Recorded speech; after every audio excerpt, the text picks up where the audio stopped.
Hi everyone, this is Corrine Foster, your guide to helping Indian students and professionals command your career by learning practical tips to be more attuned to your American clients, customers, and colleagues.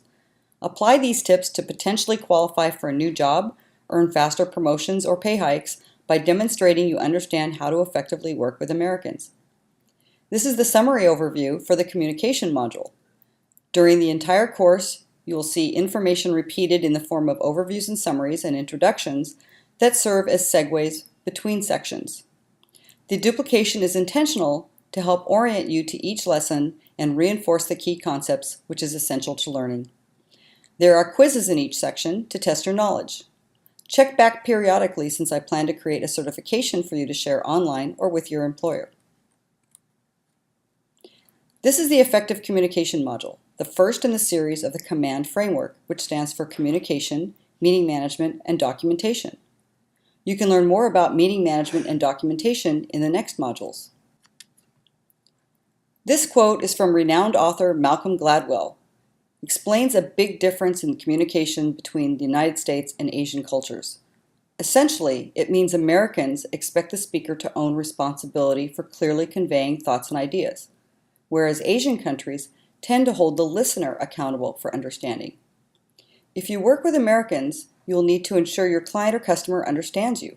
So let's review the communication topics we will discuss in this module.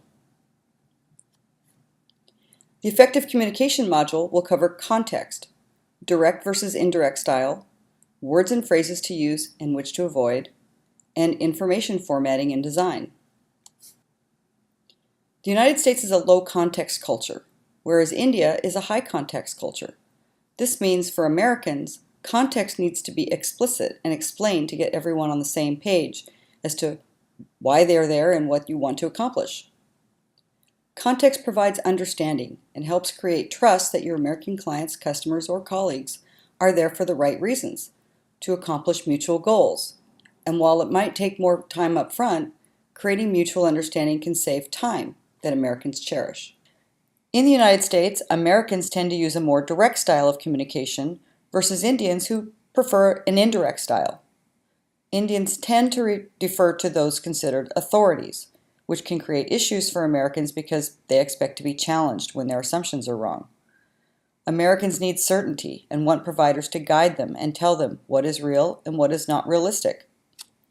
So it's best to say yes when you mean yes, no when you mean no, or maybe or I'm not sure. Being more direct will increase trust where your client can rely on what you say and what you promise, now and in the future. What you say and how can influence your client's confidence that you will successfully understand each other in the future.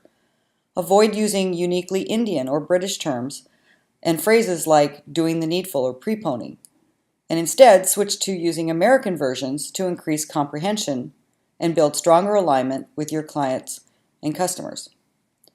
This image relates to American phrase you may not understand, and if you don't get it, you'll need to watch the words and phrases video to find out. I'll give you a hint, is lipstick on a pig.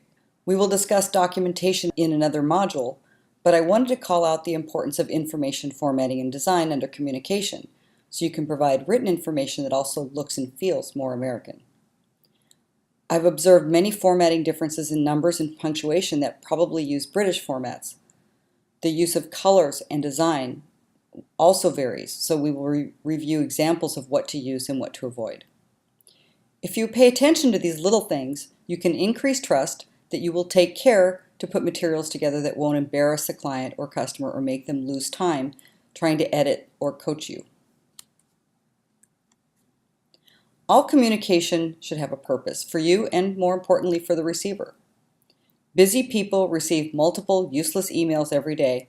I often receive emails, LinkedIn, or Facebook messages where people I don't know are asking for something that benefits them, and they don't bother to explain why I should bother reading or acting on it.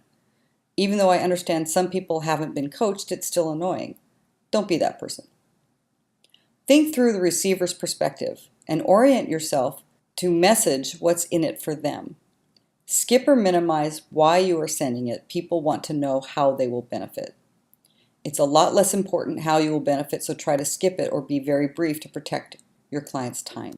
In the summary video, we reviewed the key sections of the effective communication module that will focus on context, direct versus indirect style, words and phrases to use and avoid, and information formatting and design. While you can watch these in any order, we will discuss context in the next lesson.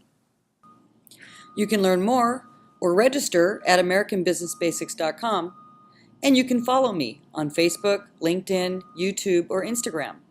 Thank you and happy learning.